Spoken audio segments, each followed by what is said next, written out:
Graça e paz, meus amados irmãos e caros ouvintes.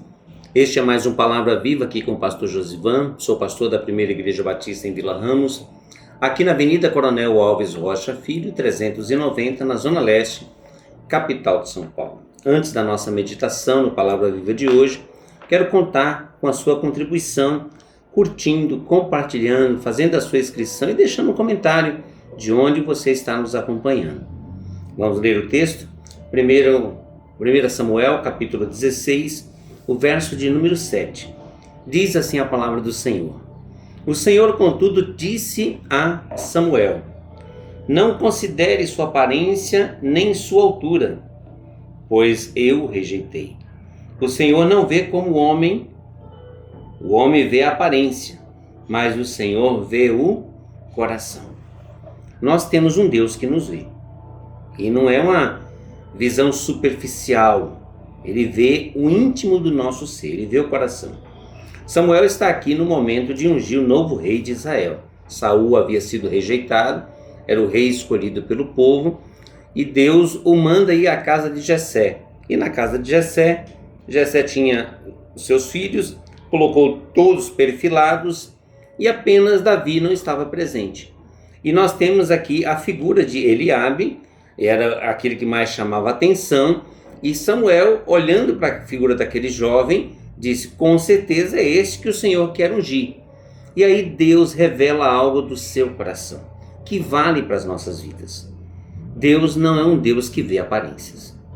Embora eu e você estejamos vivendo num tempo em que as aparências têm sido o primeiro cartão postal da vida das pessoas, as redes sociais mostram uma vida de aparências. Tem pessoas que são norteadas justamente por likes, por visibilidades, por conta de tudo que está sendo postado, e vive uma vida que não é real, vive uma vida de aparências. Tem gente que procura um cartão postal, procura um veículo, uma moto, para estar naquele momento postando algo que não é real. Revela muito mais carência, dependência, e talvez até o fato de não acreditar que existe vida real é que leva essas pessoas para esse mundo de aparência. Estão sempre de reunião em reunião, festa em festa, aniversário em aniversário, e isso faz com que preencha o seu espaço.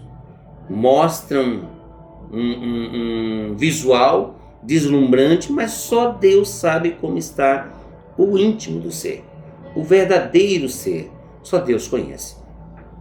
Então nós estamos diante de um Deus que não é um Deus que vê aparências. Embora a sociedade, e isso tem chegado até na igreja, as pessoas têm vivido de aparências. Isso é muito sério. Existem lares, famílias que aparentam estar tudo bem, mas totalmente destruídos por dentro. Talvez você, filho, filha, olhe para a relação dos pais e fala: vivem de aparências. Talvez você, pai de família, olhe para a sua vida e fala: não dá para encarar a realidade. É por isso que muitos fogem, é por isso que muitos abandonam o barco. Eu trabalho numa escola, por exemplo, que eu tenho uma realidade muito forte de famílias disfuncionais, em que, quando eu pergunto, por exemplo, numa situação de conflito, de resolução de conflitos, que eu convoco os pais, eu falo: e o pai? E a figura do pai? O pai a gente não tem contato, nos abandonou, ou é melhor não chamar porque não contribui. Isso também acontece em uma escala menor, mas também mães que não são presentes. Por quê? Porque não querem encarar a realidade, não querem viver o chão batido da vida real, onde nós temos sim altos e baixos. A Bíblia diz que nós teríamos aflições neste mundo, nós passaríamos por lutas, mas a gente não precisa passar sozinho. Por isso que Jesus veio e morreu em nosso lugar. Então nós temos um Deus que vê, um Deus que conhece a minha e a sua realidade, um Deus que sabe exatamente. E o salmista diz isso claramente lá no Salmo 139: Senhor, tu me sondas e me conheces, sabes quando eu me deito, quando eu me levanto, me cerca por diante e por detrás, penetra aos meus pensamentos. Antes que a palavra me chegue à boca, o Senhor já conhece. Ele chega a dizer: para onde fugirei da tua presença? Então nós temos um Deus que é presente e um Deus que vê. E isso é revelado aqui justamente na escolha do novo rei de Israel. Tá? Deus não considera aparência, Deus rejeita aparência, Deus vê o coração. E a minha pergunta é: como está o teu coração diante de Deus? O que Deus está vendo em teu coração? Um filho? Uma filha? Alguém que considera a sua palavra de verdade? Ou alguém que está tentando mentir para quem? Não é para Deus. Aliás, nós temos dois tipos de pessoas. Quem fala isso é minha sogra. Há os que são enganados e os desenganados.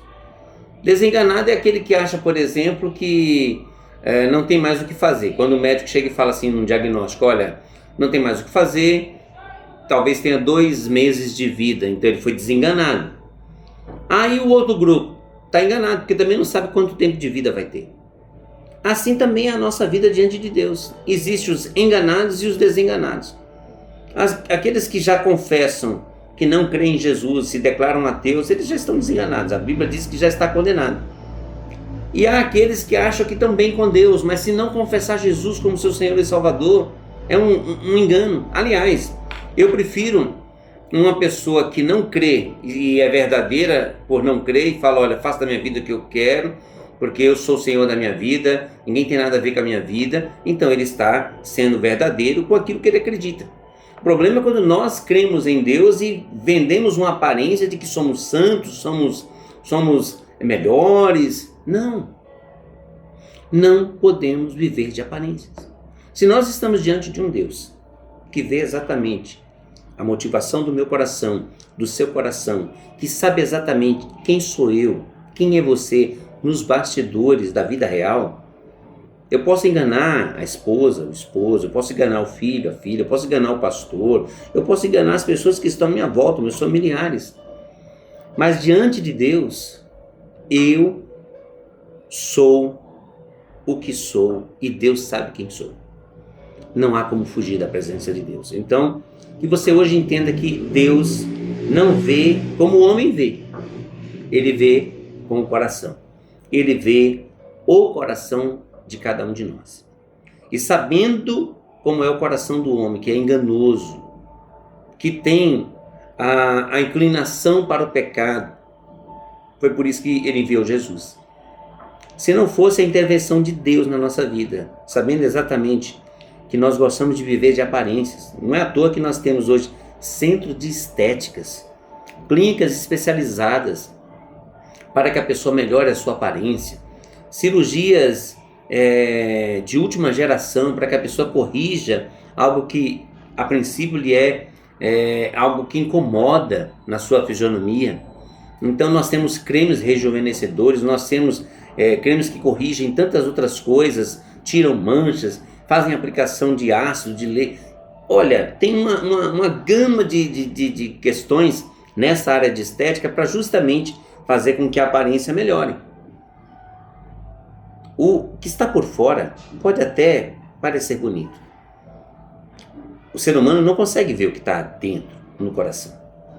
Mas não é esta fachada que Deus olha. Deus olha o que vai dentro do coração. E sabendo que eu e você somos inclinados ao pecado e estávamos condenados à morte, Ele enviou Jesus para morrer a nossa morte, para nos resgatar. Porque Ele vê o coração. E uma vez que Ele me viu e me chamou, Ele me redimiu. E Ele está te vendo. E Ele tem te chamado. A grande pergunta é: até quando você vai resistir a um Deus que conhece você por inteiro? A um Deus que te amou ali na cruz do Calvário? A um Deus que não mediu esforços para te resgatar? Saia desse mundo de aparências, dos holofotes, das redes sociais, do mundo das selfies. Venha para o mundo real, onde nós somos alcançados pela graça e misericórdia de Deus. Entregue sua vida a Jesus, sabendo que Ele vê o que vai no coração, que Ele sabe exatamente quem é você. Você precisa decidir daqui para frente como é que você vai viver. Porque você pode esconder dos outros. Eu posso esconder de qualquer pessoa algo que está no íntimo do meu ser. Diante de Deus, eu não tenho nem como me esconder. Tudo está às claras. Um Deus que vê. Um Deus que conhece o coração. Entregue sua vida a Jesus hoje. Não deixe para depois. Vamos orar? Bondoso Deus e Pai, obrigado por tua palavra, que revela o quanto o Senhor nos conhece, o quanto o Senhor sabe exatamente como somos. E obrigado que, sabendo o resultado da nossa inclinação do pecado, o Senhor não permitiu continuarmos perdidos e enviou Jesus Cristo a morrer em nosso lugar. Obrigado porque tão grande salvação nos alcançou. E que essa salvação, Deus, alcance agora esses corações, que a partir de hoje tomam conhecimento desse Deus Pai Todo-Poderoso que nos vê por inteiro. Ó Deus, revela a tua graça, nós te pedimos, em nome de Jesus. Perdoa os nossos pecados, perdoa as nossas falhas, aumenta a nossa fé em ti. Tem misericórdia, ó Deus, de cada um que tem recebido palavra viva, onde tem chegado, ó Deus, que essa palavra possa achar espaço nesses corações, dando-lhes, ó Deus, a certeza de que são amados do Senhor e que a tua graça também repousa sobre eles. Que haja, ó Deus, neste momento rendição, vida sendo entregue, confessando que só o Senhor é Deus. Pai de amor, eu te peço, visita nessa hora os enfermos, os enlutados, aqueles que estão vivendo momentos difíceis, ó Deus, à margem da sociedade, quer sejam por questões materiais, físicas e até mesmo emocionais. Tem misericórdia. Te peço pelo lar da viúva, do órfão, te peço, ó Deus, por toda a família espalhada na face da terra. Tem misericórdia, ó Deus, de cada lar, de cada casal. É o que nós te pedimos hoje e sempre. Em nome de Jesus. Amém. Meus amados, que o Senhor os abençoe, que o Senhor os guarde, que o Senhor levante sobre vocês o rosto e lhes conceda a paz. Nunca se esqueça, Jesus te ama. Até o próximo Palavra Viva, querendo Deus.